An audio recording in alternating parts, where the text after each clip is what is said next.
Olá pessoal, hoje nós vamos debater um tema bastante polêmico, que é a reforma da Previdência Social proposta pelo governo Temer.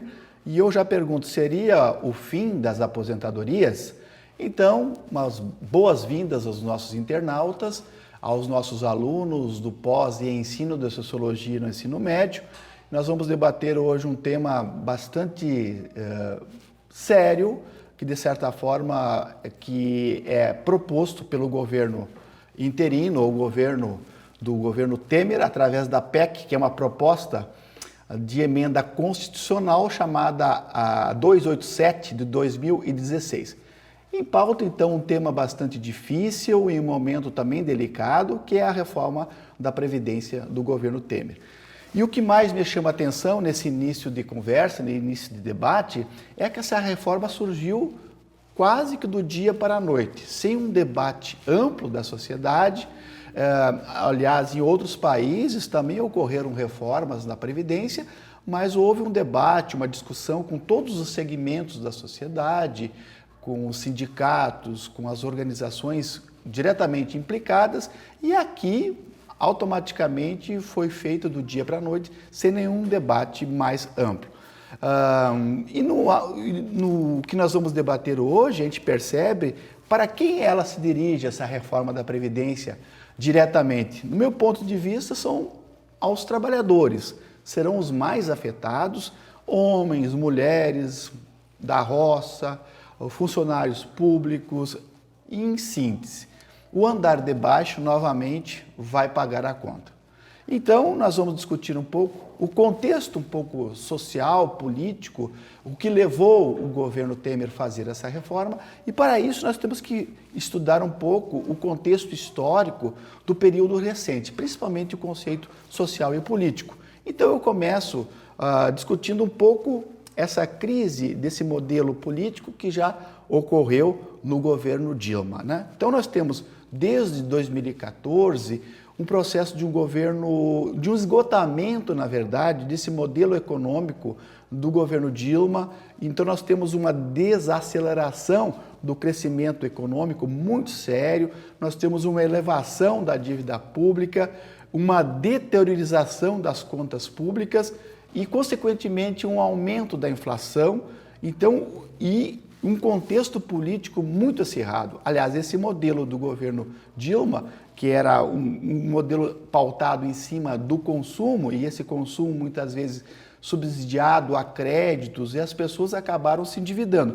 Então, são várias razões da crise política e crise econômica que nós visualizamos nos últimos anos. O que os críticos, na verdade, os opositores do governo Dilma queriam? Na verdade, eles queriam um cenário um pouco favorável para o recuo da inflação, uma política econômica mais austera. Então, é isso que eles querem. Desaquecer um pouco a economia, diminuir esse consumo e, da mesma forma, uma diminuição dos salários, então, e dos gastos públicos, né? Elevando um pouco a taxa de desemprego, para que no final ter um aumento da confiança desses agentes econômicos, né? Então, modificar um pouco o ambiente econômico da sociedade. Foi aí então que nós tivemos o golpe, um golpe branco, nós chamamos, um golpe parlamentar, que Dilma foi, na verdade, acusada das pedaladas fiscais, na verdade, que é um ato muito recorrente nos quadros do executivo, de governadores e até de presidentes que se utilizavam dessa prerrogativa, isso é, pegar dinheiro de um lado para sanar as contas de outro. Essa foi a causa principal do sofrimento do impeachment da Dilma Rousseff. E todo mundo lembra que o Eduardo Cunha, na verdade, que era um desafeto, um opositor ferrenho do governo Dilma, na época ele comandava o Congresso Nacional, era presidente, né? Então, aliado a uma base que Dilma não tinha, uma base política, ele consegue aprovar a votação num domingo à noite memorável, em que cada deputado votava e fazia lá a sua propaganda, eu estou votando pela ética, pelo meu pai, pela minha filha, pelos meus parentes, pelos meus correligionários, assim por diante. Foi um show de terror, mas, na verdade, foi aprovado com uma ampla maioria o processo de afastamento da Dilma do poder. Bom, com o novo governo, todo mundo pensava que haveria uma mudança drástica nas relações sociais e políticas, e principalmente econômicas, né? Na verdade, não foi o que aconteceu. Na verdade, o governo Temer, ele cortou os gastos públicos, que já eram escassos. As áreas mais atingidas foram as áreas sociais, dos investimentos, aumentou a taxa de juros, o crédito ficou muito restrito e automaticamente a desaceleração e a depressão econômica aumentou. E nós tivemos, depois eu tenho um dado que eu posso citar aqui, a queda histórica do produto interno bruto. O que é o produto interno bruto? É a soma das riquezas de tudo aquilo que o Brasil, na verdade, produz. Agricultura, comércio, setores, né? E nós tivemos um decréscimo em 3,8 percentuais do produto interno bruto só no ano 2015. O desemprego, que aproximava de 7% a 8%, pulou, né? Aliás, 6,5% em 2014, hoje nós estamos no final de 2016, início de 2017, num patamar de quase 12%. Então, não modificou. Aprofundou a recessão e o ajuste fiscal, que nunca termina e não apresenta nenhum tipo de melhora. Então, nós tivemos um impeachment, nós tivemos um novo governo, mas a situação continua caótica. Dois dados, 2015, o PIB negativo, maior da história desde 1930, 2015 foi 3,8 e 2016, 3,6, né? Então, só para ter uma ideia. Mas o que diziam, na verdade, o governo interino ou o governo agora de Michel Temer? Nós precisamos fazer o ajuste fiscal, nós estamos gastando muito. Mas vamos tirar dinheiro de onde? Então, como eu já falei, foram tirados dinheiro dos investimentos. Na verdade, que não é cortar gastos. Quando você investe em saúde ou investe em educação, você não está, na verdade, tendo gastos, você está tendo investimentos, né? E por que não falamos, então, nos juros sobre a dívida pública que nós temos aí? 2015 foram gastos 502 bilhões de reais com essa, só em juros da dívida, né?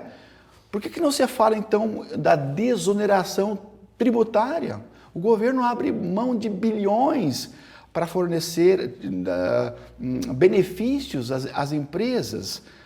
Para que não trabalhar na questão da sonegação fiscal, que a gente percebe hoje que o governo deixou de arrecadar mais de 400 bilhões de reais só no ano de 2015, pois não há uma política eficaz e eficiente de combate à sonegação fiscal. Então, teriam outras maneiras de você cortar gastos e não cortar da educação e da saúde, que não é gastos, é investimento. Então, qual seria uma justificativa para fazer a reforma da Previdência? Nós estamos sofrendo uma bomba demográfica, o país está envelhecendo, as pessoas estão vivendo mais, há uma explosão das contas públicas, há uma pressão das grandes empresas. Então, tudo isso é uma justificativa para que Temer coloque em pauta essa reforma tributária que está sendo pensada, está sendo colocada na sociedade e que nós devemos estar atentos, porque certamente o Congresso Nacional, os deputados vão votar e vão votar com o governo se a gente não tiver atentos e fazer pressão aos vereadores, aos prefeitos, aos deputados estaduais, deputados federais, para que não votem essa reforma.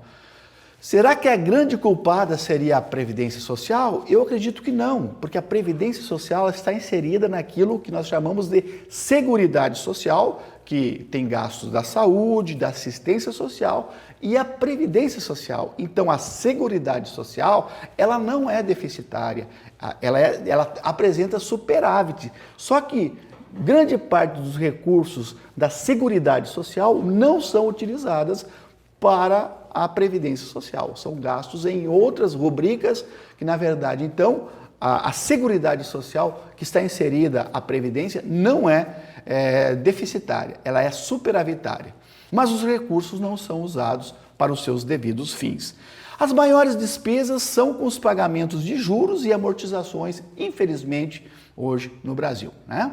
Então nós poderíamos citar. E agora, quais as implicações dessa PEC, né, chamada a 287 da reforma da Previdência? A PEC 287, na verdade, é o resultado da PEC 241 de 2016. O que trata essa PEC 241? Ela estabelece um teto nos gastos públicos da União. Em outras palavras, cria por 20 anos um teto nos gastos vinculados à inflação. Resumindo, em 20 anos nós não teremos investimentos sociais. Nós apenas vamos manter os recursos, vamos aumentar apenas os percentuais da inflação.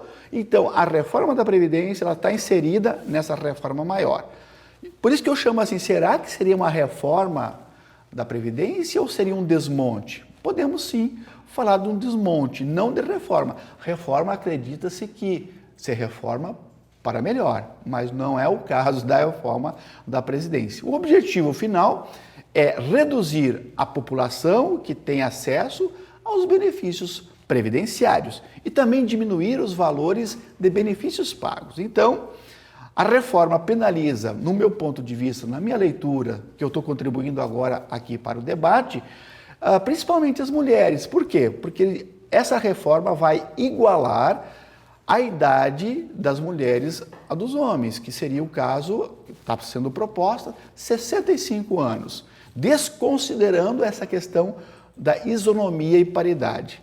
As mulheres, que a gente sabe hoje, têm vínculos muito mais precários no mercado de trabalho e trabalho muito além, cerca de 5 horas a mais do que propriamente as 8 horas que elas geralmente trabalham na dimensão de um emprego, né? Mais do que os homens, na verdade. Em termos de ganhos, o salário da mulher hoje fica em torno de 76% dos salários dos homens. Então, nós temos uma exclusão que já é parte da história da mulher no mercado de trabalho e aí a gente vai penalizar ainda ela mais. Quer dizer, igualando a 65 anos os anos, né, para poder se aposentar. Bom, quais os principais pontos da mudança? Como é que é hoje? Na verdade, a Constituição de 1988, que nós chamamos a Constituição Cidadã, na verdade, trouxe avanços, benefícios sociais muito significativos. Existe a aposentadoria hoje por idade, por 65 anos para homens e 60 anos para as mulheres, mais 15 anos de contribuição. Então, as pessoas que moram no ambiente urbano e 60 anos para homens e 55 anos para as mulheres que vivem na zona rural, mais 15 anos de contribuição. Como ficaria, então, a proposta? A proposta, a regra, incluirá a todos, sem nenhum tipo de diferenciação. Trabalhadores rurais, urbanos, do setor privado, professores da rede básica. Então, será considerada a soma das idades, 65 anos, mais a soma de anos que você vai contribuir, mais 25 anos. Eu penso aqui, mas como os 65 anos, que essa grande parte da maioria da nossa população, ao chegar aos 65 anos, nós temos regiões geográficas do Brasil que a precariedade da vida é aos 65 anos. Então, eu pergunto assim, será que essas pessoas vão poder se aposentar e contribuir 25 anos? É difícil. Aposentadoria integral, 65 anos de idade, mais 49 anos de contribuição. Até que ponto nós temos que começar a trabalhar, então, aos 16 anos, trabalhar a vida inteira, ininterruptamente em uma mesma empresa, contribuindo, ou outras empresas, mas sempre contribuindo para poder se aposentar aos 67 anos na sua integralidade. Então, quem consegue trabalhar 49 anos consecutivos em uma empresa e contribuir, né, sem deixar de contribuir. A média das contribuições, se for aprovada a PEC, vai ser a partir da média desde 94, ao invés dos 80% das maiores contribuições como é atual. Então você vai pegar as médias desde 94 das contribuições, vai somar e vai dividir, e isso vai ser a média da tua contribuição. Hoje, eles pegam, né, 80% das maiores contribuições. Então, até nisso o governo está pensando em reduzir. Não será mais possível acumular benefícios. Olha aí, veja bem. Por exemplo, tem gente hoje que se aposenta com a pensão mais aposentadoria. Mais de uma aposentadoria ou mais de uma pensão. Então, as pessoas não vão mais poder acumular, na verdade, pensão e aposentadoria. Há uma desvinculação do salário mínimo, também hoje a aposentadoria, na verdade, ela aumentava ano a ano, graças ao percentual do salário mínimo, né? Não estará mais vinculada ao aumento do salário mínimo. Os trabalhadores rurais também deverão pagar as contribuições mensalmente, isso significa, como muitas vezes os agricultores, os colonos, eles não têm dinheiro automaticamente todo mês para contribuir, porque eles trabalham nas safras. E as safras, na verdade, não são esporádicas, uma ou duas safras por ano. Então, eles vão ter que contribuir mensalmente para que possam se aposentar. Outras aposentadorias, as modalidades, aposentadoria por invalidez, aposentadoria especial, vão sofrer restrições seríssimas também. Se a reforma passar, com a reforma só existirá aposentadoria, então, por idade aos 65 anos, sem distinguir entre homens e mulheres. O trabalhador rural, o trabalhador urbano, o servidor público ou o trabalhador da iniciativa privada, além dos 65 anos, deverão contribuir 25 anos, né? Isso, na verdade, é quase impossível. Para terminar, o que está em jogo com a reforma da Previdência, no meu ponto de vista? Na verdade, é uma tentativa e, se tudo correr nos planos do governo, vai passar, se não houver uma pressão social. Na verdade, está em jogo o desmonte da Constituição de 1988, que foi chamada a Constituição Cidadã. Na verdade, os trabalhadores rurais, a partir de 88, passaram a ter pela primeira vez os mesmos direitos previdenciários que o trabalhador urbano. O piso nos benefícios sociais era equivalente ao salário mínimo para evitar uma corrosão com a perda da inflação, isso era um ganho.